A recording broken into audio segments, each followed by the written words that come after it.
ओम श्री सांब शिवाय नमः। ओम श्री गणेशाय नमः। हे शिव भक्तों, आज हम लोग श्री शिव महापुराण में विद्वेश्वर संहिता का श्रवण करेंगे। अथ त्रयोदशोऽध्यायः सदाचार, शौचाचार, स्नान, भस्मधारण, संध्यावंदन, प्रणव जप, गायत्री जप, दान, न्यायतः धनोपार्जन तथा अग्निहोत्रादि की विधि एवं उनकी महिमा का वर्णन।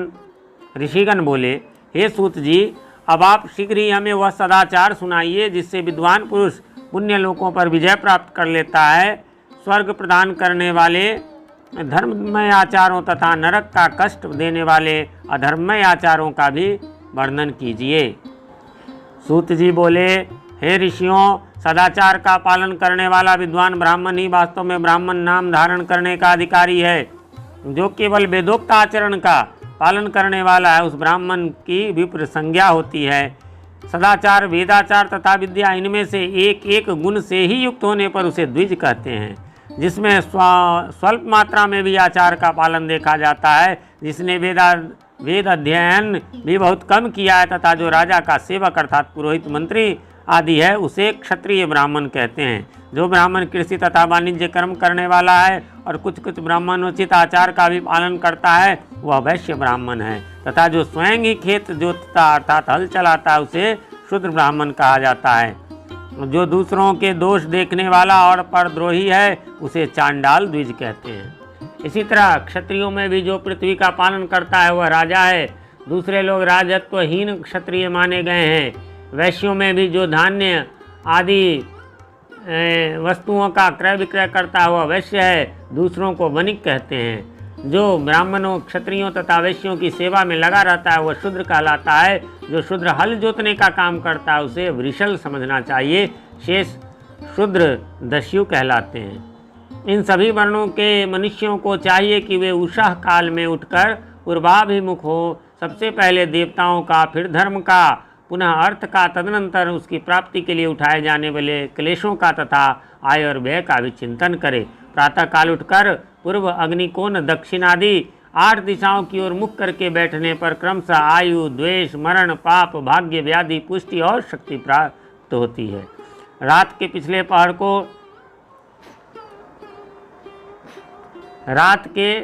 पहर को उषा काल जानना चाहिए। उस अंतिम पहर का जो आधा या मध्य भाग है, उसे संधि कहते हैं। उस संधि काल में उठकर द्विज को मलमूत्र आदि का त्याग करना चाहिए। घर से दूर जाकर बाहर से अपने शरीर को ढके रखकर दिन में उत्तराभिमुख बैठकर मलमूत्र का त्याग करे। यदि उत्तराभिमुख बैठने में कोई रुकावट हो तो दूसरी दिशा की ओर मुख करके बैठे। जल, अग्नि, ब्राह्मण आदि तथा देवताओं का सामना बचा कर बैठे। बाएं हाथ से उपस्थ को ढककर तथा दाहिने हाथ से मुख को ढककर मल त्याग करें और उठने पर उस मल को न देखें। तदनंतर जलाशय से बाहर निकले हुए जल से ही गुदा की शुद्धि करें अथवा देवताओं, पितरों तथा ऋषियों के तीर्थों में उतरे बिना ही प्राप्त हुए जल से शुद्धि करनी चाहिए। गुदा में 7, 5 या 3 बार मिट्टी से उसे धोकर शुद्ध करें। लिंग में ककोड़े के फल के बराबर मिट्टी लेकर लगाएं और उसे धो दें। परंतु गुदा में लगाने के लिए एक पसर मिट्टी की आवश्यकता होती है। लिंग और गुदा की शुद्धि के पश्चात उठकर अन्यत्र जाएं और हाथ पैरों की शुद्धि करके 8 बार कुल्ला करें। जिस किसी वृक्ष के पत्ते से अथवा उसके पतले काष्ठ से जल के बाहर दातून करना चाहिए, उस समय तर्जनी अंगुली का उपयोग न करें। यह दंत शुद्धि का विधान बताया गया है। तदनंतर जल संबंधी देवताओं को नमस्कार करके मंत्र पाठ करते हुए स्नान करें। यदि कंठ तक या कमर तक पानी में खड़े होने की शक्ति न हो तो घुटने तक जल में खड़ा होकर अपने ऊपर जल छिड़क कर मंत्रोच्चारण पूर्वक स्नान कार्य संपन्न करें। विद्वान पुरुष को चाहिए कि वहाँ तीर्थ जल से देवता आदि का स्नानांग तर्पण भी करें। इसके बाद धौत वस्त्र लेकर 5 कच्छ करके उसे धारण करें। साथ ही कोई उत्तरीय भी धारण कर लें, क्योंकि संध्या वंदन आदि सभी कर्मों में उसकी आवश्यकता होती है। नदी आदि तीर्थों में स्नान करने पर स्नान संबंधी उतारे हुए वस्त्र को वहां न धोए। स्नान के पश्चात विद्वान पुरुष उस वस्त्र को बाबरी में कुएं के पास अथवा घर आदि ले जाएं और वहाँ पत्थर पर, लकड़ी आदि पर जल में या स्थल में अच्छी तरह धोकर उस वस्त्र को निचोड़े। हे द्विजों, वस्त्र को निचोड़ने से जो जल गिरता है वह पितरों की तृप्ति के लिए होता है। इसके बाद जाबाली उपनिषद में बताए गए अग्नि रीति मंत्र से भस्म लेकर उसके द्वारा त्रिपुंड लगाएं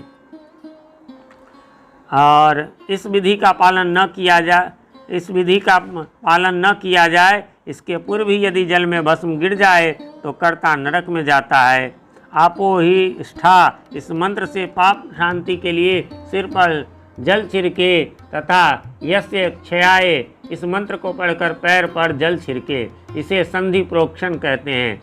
आपो ही स्था इत्यादि मंत्र में 3 ऋचाएँ हैं और प्रत्येक ऋचा में गायत्री छंद के 3 चरण हैं। इनमें से प्रथम ऋचा के 3 चरणों का पाठ करते हुए क्रमशः पैर, मस्तक और हृदय में जल छिड़के, दूसरी ऋचा के 3 चरणों को पढ़कर क्रमशः मस्तक, हृदय और पैर में जल छिड़के तथा तीसरी ऋचा के 3 चरणों का पाठ करते हुए क्रमशः हृदय, पैर और मस्तक का जल से प्रोक्षण करें।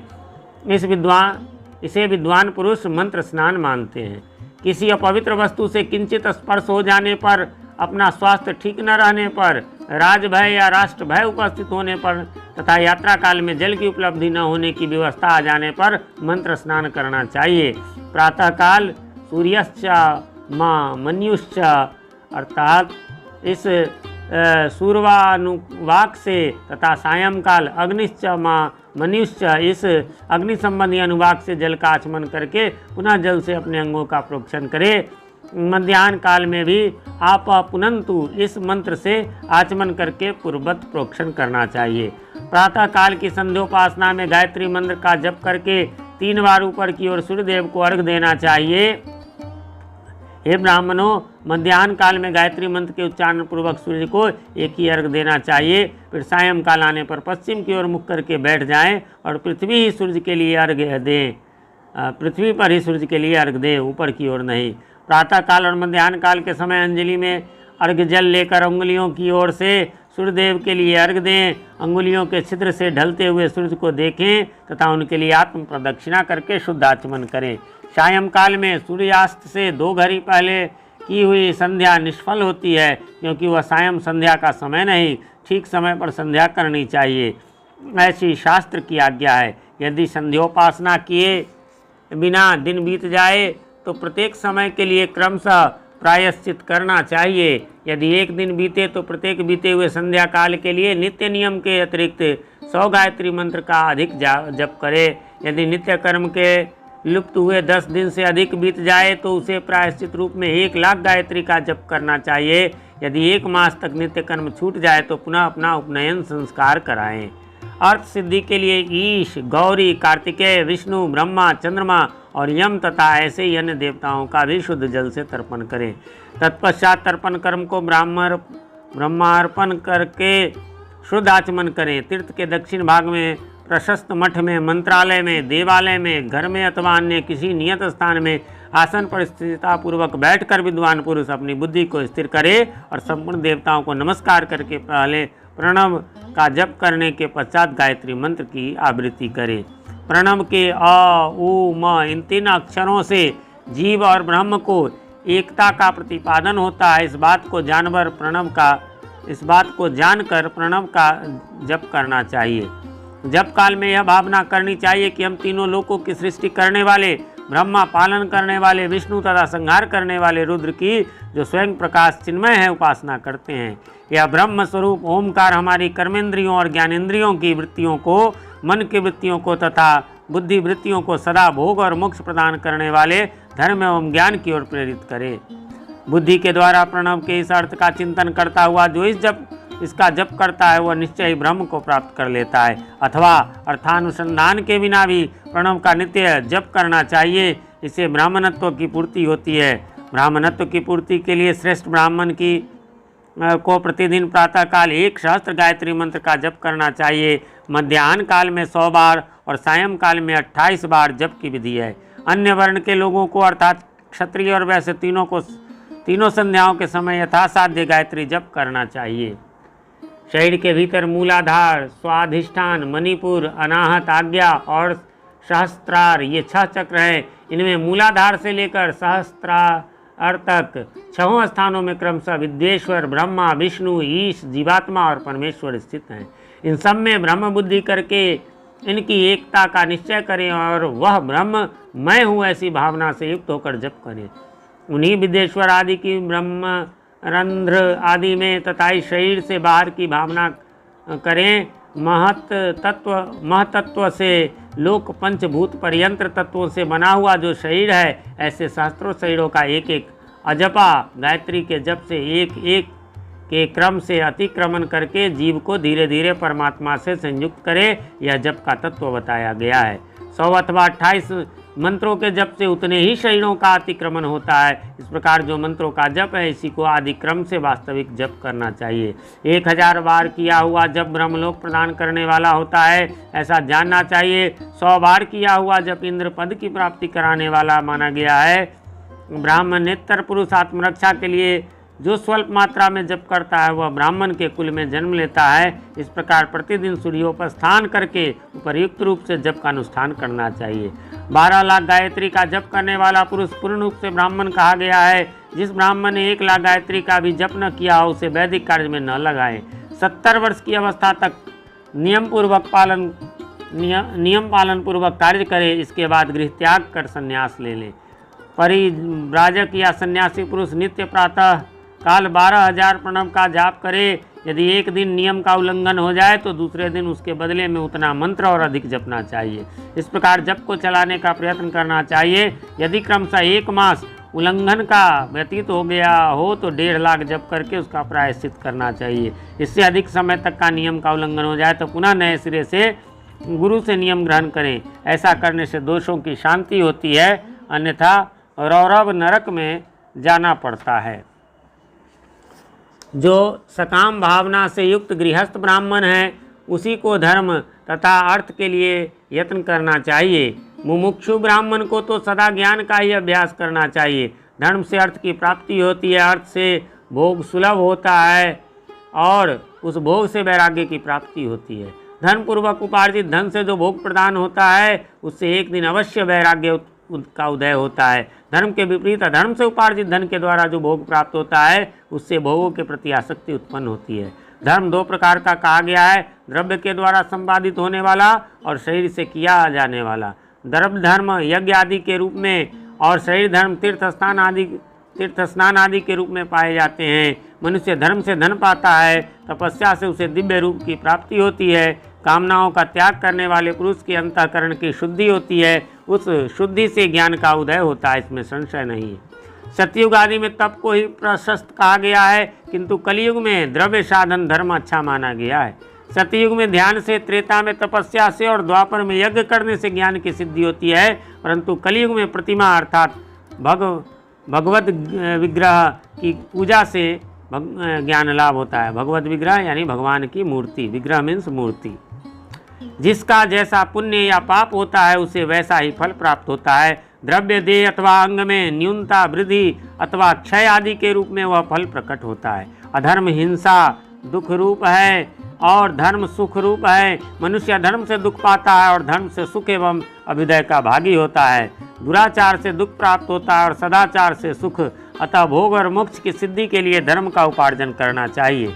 जिसके घर में कम से कम 4 मनुष्य हैं, ऐसे कुटुंबी ब्राह्मण को जो 100 वर्ष के लिए जीविका अर्थात जीवन निर्वाह की सामग्री देता है, उसके लिए वह दान ब्रह्मलोक की प्राप्ति कराने वाला होता है।